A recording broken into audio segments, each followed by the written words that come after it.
Hey guys, and welcome to my channel. In this video, guys, I really want to talk about lies. I just want to take a moment to address it because I want to make sure that survivors are having the right perceptions around lies.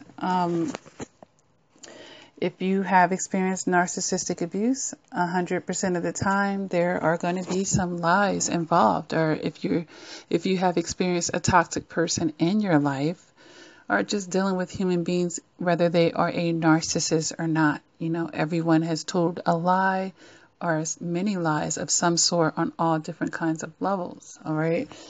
But it's very important, especially for those of you who are stuck in the cycle of abuse, that you really start to examine the way that you view what's actually occurring within the toxic relationship or the toxic connections. Okay.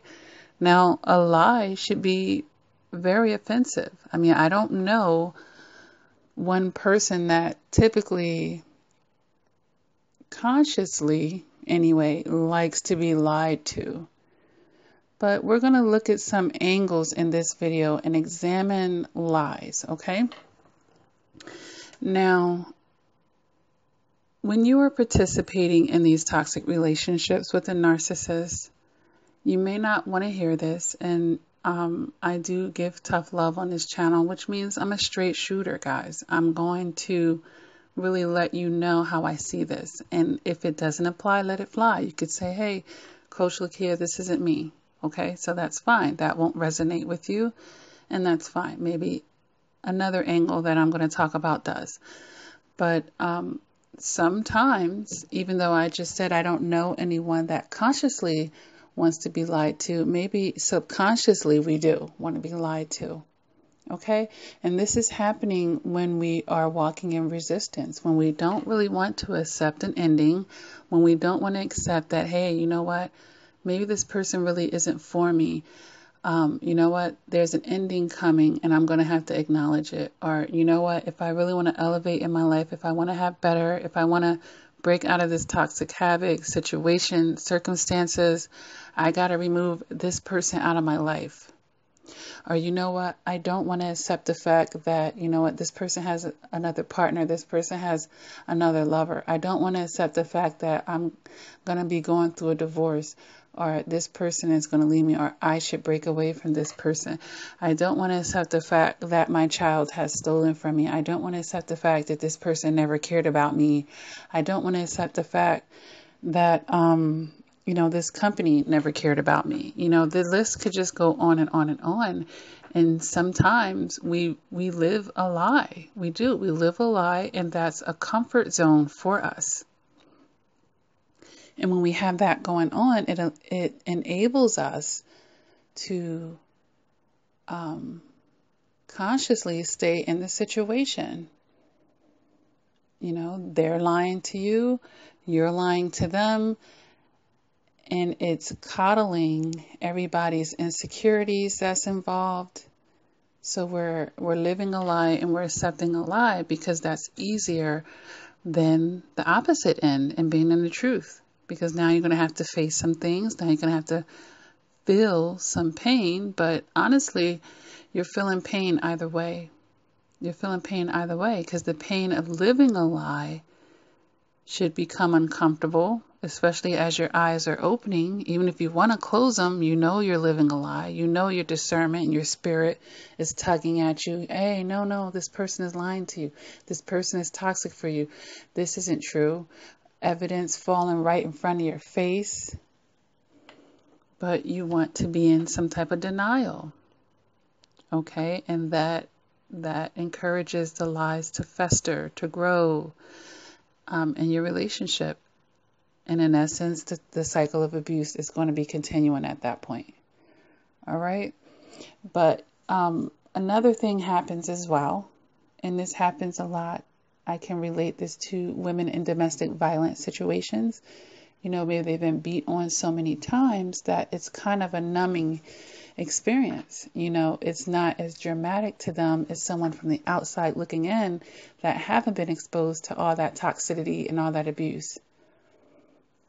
So now you're looking at the situation like, well, yeah, maybe he did that, but before he did that, and that, at least it was just this time. It still isn't good. They're still disrespecting the relationship. They're still not telling you the truth. You're still, not in a positive relationship at that point. So sometimes we might minimize it. And then even if it's not okay, the person didn't do as many times as many offenses as before, they're doing the same thing. But because it's been for years or for months or this ongoing cycle, it's not as traumatizing to you as when it first happened and you were devastated. And then each time that it's happening to you, although it is chipping a piece of your spirit and your soul, it doesn't feel as dramatic as the first time. Okay? And honestly, subconsciously, they are beating you into a submission at that point because you keep going back, and each time, subconsciously, you're lowering your boundaries and your standards at the same token. So you need to see how you're gradually coming on over to their side. And before you know it, all the things you said you never would tolerate, you are tolerating them, and you have been tolerating them. And sometimes we do confuse forgiveness with staying in a relationship, because you can forgive them and be done. You can forgive them and move forward. You can say, hey, I forgive you. There's no strife, no anger inside of me, but I can't continue this relationship. The trust is broken beyond repair. I don't want to take that gamble. I'm not willing to give it another chance, to make that investment. All right. So I really wanted to talk about the angles to where the survivor is a part of enabling the process by not nipping it in the bud and ending it and, having that resistance, by not accepting the ending. Because oftentimes when we get an ending, all we can focus on is the ending. But if we look at the full picture, every ending means a beginning of something else, okay? So yeah, this is ending and this is stopping, and it needs to end and stop. But what can you have in its replacement, even if you're just standing by yourself at that point? All right, because we can lie to ourselves as well.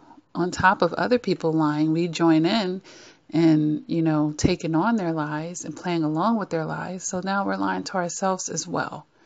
We're lying to ourselves when we see something in plain eyesight, when we hear something literally with our ears. We feel something in our guts and we're denying it. We're lying to ourselves as well in those moments. All right. So now I want to address the opposite end of the spectrum now that I've taken a few moments to talk about the survivor, because we can always take control of ourselves. That's why I'm so self-focused on this channel, because it's not about trying to change them. It's trying to change the way we deal with them, if at all. That's really, in a nutshell, learning how to change yourself and your perceptions in the way that you build and start and maintain relationships, including the one that we have with ourselves. Okay? Now let's talk about the narcissist or the toxic person. You really need to understand, what they're trying to do to you when they're telling you these lies. I touched on it a little bit. Yeah, they want you to be beat into a submission. They want you to have the illusion of something else. But ultimately, when someone's lying to you, they're trying to keep information from you. They don't want you to be informed. So if you don't have the proper information, can you make the informed decisions? They don't want you to be able to make the correct decision, which would be to drop them, to get rid of them. So when somebody's lying to you, it's very offensive. They want to maintain the upper hand at that point. They want to manipulate the situation because they know if you have all the the correct information, oh yeah, if I disclose to you that I'm cheating on you, if I disclose to you that I've been stealing from you, if I disclose to you that I never cared about you and I never will, if I disclose to you I plan on leaving you in 3 months for that person, if I disclose to you X, Y, and Z, the list can go on and on. Now you can make an informed decision. Oh, really? You're stealing from me? You're cheating on me? You're lying? Oh, you're planning to leave me? Then we can end this right now. We can end this today. If you have any self-esteem left in you and self-love, dignity, you're going to end it. And they know that. But in order to keep you in that illusion, they have to tell you those lies. But we need to be offended by these lies. And then oftentimes, it's habitual. Like they lie about things they don't even have to lie about. And honestly, and through my experience and observations and speaking with a lot of survivors, a lot of times they can't even keep up with their own lies. They lie to you one day and you're that elephant brain or elephant minded person, and you go back to them on another day, they probably get it wrong. They can't even keep up with their own lies. They tell so many. But when we are taking such a passive role in these toxic relationships, which is often the case, there's going to be the aggressor, who's the abuser, typically controlling and dominating the relationship. And then we have this passive person over here that's being manipulated, being controlled and guided and directed, with little to no voice, because that's the role that they've accepted. And this is what we have going on here.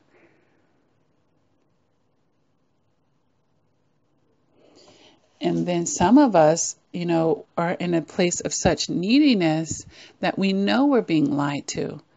But whatever we perceive the payoff is, we're taking it.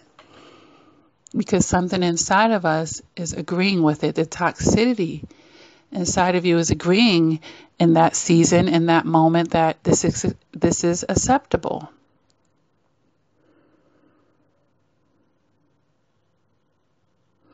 And those things have to be questioned, guys. It should be offensive if you have dedicated and given your loyalty, your time, your heart, your resources to this person, and they can't even honor you with the truth.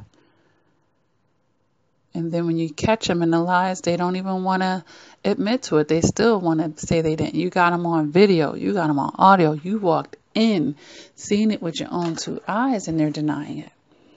Still want to lie. This lets you know this person has issues. This person has a problem. And what kind of relationship can you have without trust and honesty? A survivor once asked me, what can I do if my partner is constantly lying to me? I'm like, well, number one, why are they allowed to still be your partner? Why do they get to still have you in that way? And I do understand, sometimes there are some cultural differences in some people. Some cultures really, really frown upon the divorce, for instance. And I know that my channel is worldwide, and, everyone's not here in America.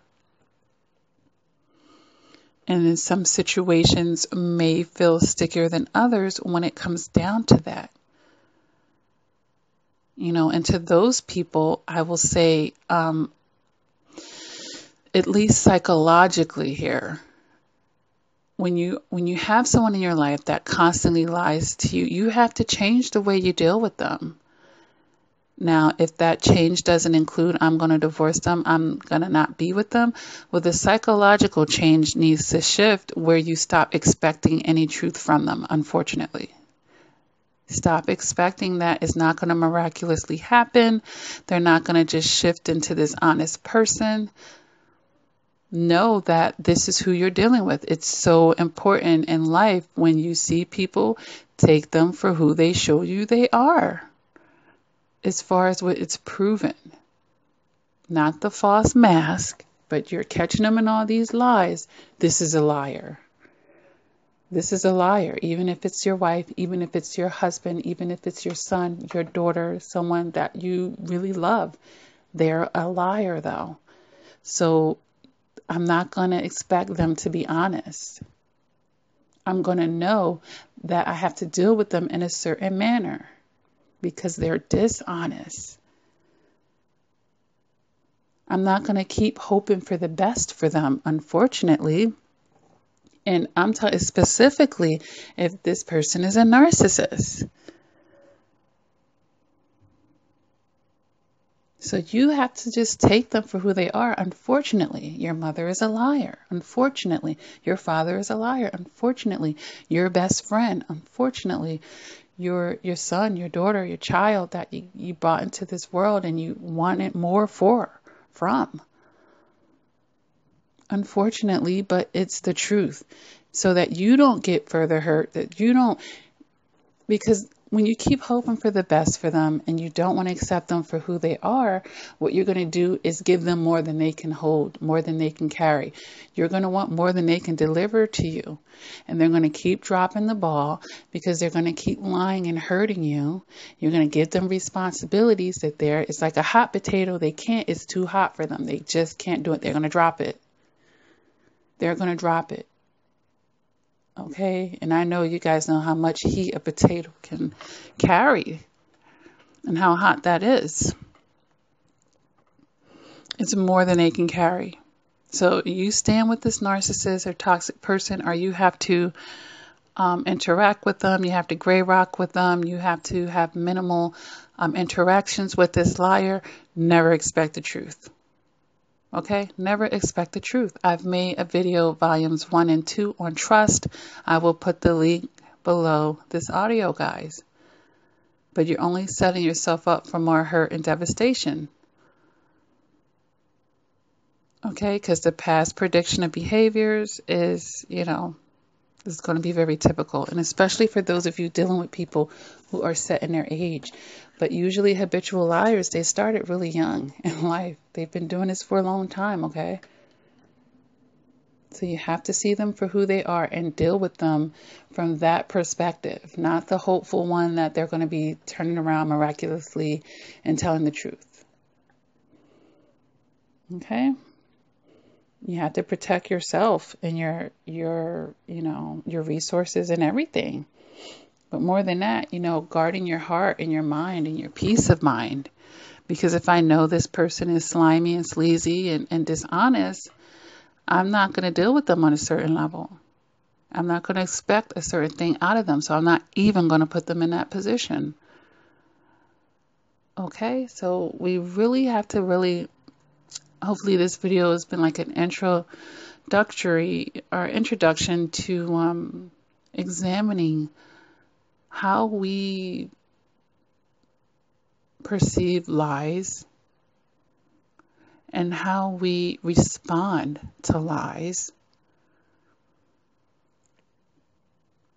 And, the roles that lies are playing, in us getting or not getting what we deserve, on us progressing or not progressing in the healing process. And the lies can be internal or external, guys. All right. That's what I want to point out in this video. So examine that, guys. Examine that and have a shift in your perception, because life really is full of perceptions. They really are full of perceptions. And, for all my truth seekers out there, there's always something else with the narcissist. There's many things that you won't know. And if you look, you will find. But you have to determine if you want to keep looking and looking and looking, or do you know enough already? Okay, because you don't need to know everything. And I've said that in many videos. But if you know enough to be able to make that call, you know what? You're not good enough to be in my circle. You're not good enough to sit at a table with me. You can't give me what I deserve and what I want, the quality of life and relationships that I want to build with people. Or for if it's family member, okay, I have to deal with them from this angle. I love them. I care about them. I don't wish any ill will on them. I'm going to pray for them. But I have to deal with them from this angle because this is their struggle. This is an issue that they have. And I don't need it to become my issue. I don't need it to be my cross to bear. I don't need it to be spilling over into my life, the negativity and the darkness. Okay, guys? So if this video resonates with you, go ahead and hit the like button. If you haven't done so already, please feel free to subscribe to my channel. Approaching 500 videos here to help you understand narcissistic abuse, toxic relationships, psychology, the shadow work that you need to be doing with yourself, and so many things, guys. Take what you can and, use it on your journey. Best ways to support the channel is always going to be to like my videos, leave comments, share the videos. This helps the YouTube algorithm push this information out, guys. All right. I have a support group over on Facebook under Lakia Reflection and Progression. Inbox me and let me know that you're a narcissistic abuse survivor, because that's what the support group is for, survivors of narcissistic abuse. That link is below all my videos, guys. I do offer one-on-one coaching. It's the best investment you can make. I'm going to help you see those angles, and you're going to get help and move miles just from the first visit. Every coaching session, you're going to see that improvement. You're going to see your eyes opening, and you're going to get further in the healing process. I had two to help me. Okay, so I recommend this for all survivors, but you have to be willing to love yourself enough to make those investments. I have all types of products and services available to you guys. You can check that out on my website, lakiacrawford.com. Okay, take advantage of my bundles packages where you get 4 sessions for the price of 3. All right, be willing to make investments in yourself in life. With all that being said, guys, I've written 4 therapeutic books. They're available on my website. You can get signed copies, lakiacrawford.com. Great way to fill the voids and increase your emotional maturity. They're also available on Amazon.com, BarnesandNobles.com, and CreateSpace.com, guys. Those copies will not be signed copies from those outside sources, but you can get the ebook or the hard copy. All right. All right, guys, I have no Narc Zone merchandise also available on my website. Cute matching t-shirts and caps, coffee mugs, bumper stickers, etc., etc. I will be expanding upon that line. You can make your statement against narcissistic abuse and, have fun with your fashion at the same time, guys. All right? Just be blessed and, honor yourself. Honor yourself. Standing in the truth is always going to be helpful. You stand in the truth, even if everyone around you or, the other person, organization, whatever, doesn't want to. It doesn't mean that you can't. You just change the way you deal with them. All right. But you're going to be able to make the better decisions because you are setting up, or you are standing basically in your truth. So you're going to have the most information to be informed. All right. And we need every advantage we can in this world and in this lifetime. All right, guys. So, please take care. Have a beautiful day. And until next time, God bless you.